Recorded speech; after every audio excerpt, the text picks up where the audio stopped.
Do'stlar, Buyuk Britaniyadan hammaga salom. Londondagi o'zbeklar YouTube kanalimizga xush kelibsizlar. Ismim Adham.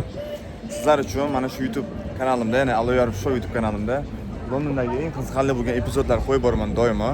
Ya'ni qanday qilib O'zbekistondan Buyuk Britaniyaga ko'chib kelish mumkin oilaviy. Buyuk Britaniyadan ish topish.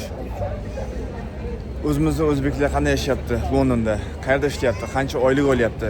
Qanday qilib bu yerga o'qishlarga kirish mumkin? Ya'ni kollej, universitetlarga yashayotgan oilalar qanday qilib o'z farzandlarini bog'chalarga berishligi mumkin, ya'ni detsatlarga.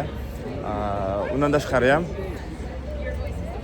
O'zbekistondan turib qanday qilib Londonga kelish uchun oson vizalarni olish yo'llari va undan tashqari ham rosa qiziqarli bo'lgan mana shu O'zbekiston bilan Buyuk Britaniya o'rtasida bo'lgan hamma kerakli ma'lumotlarni mana shu Aloyarov Show YouTube kanalimda kuzatib borishlaringizni xohlayman. Sizlar esa meni qo'llab-quvvatlab turishlaringizni xohlayman. Ya'ni kanalimga obuna bo'lib, mana shu videorolikimni o'z yaqinlaringiz bilan ulashib qo'ying. Inshaalloh ularga ham bir foydali ma'lumot ulashgan bo'lasiz. Sizlar bilan tez yaqin kunlarda ko'rishamiz. Kanalimdan uzoqlashmang.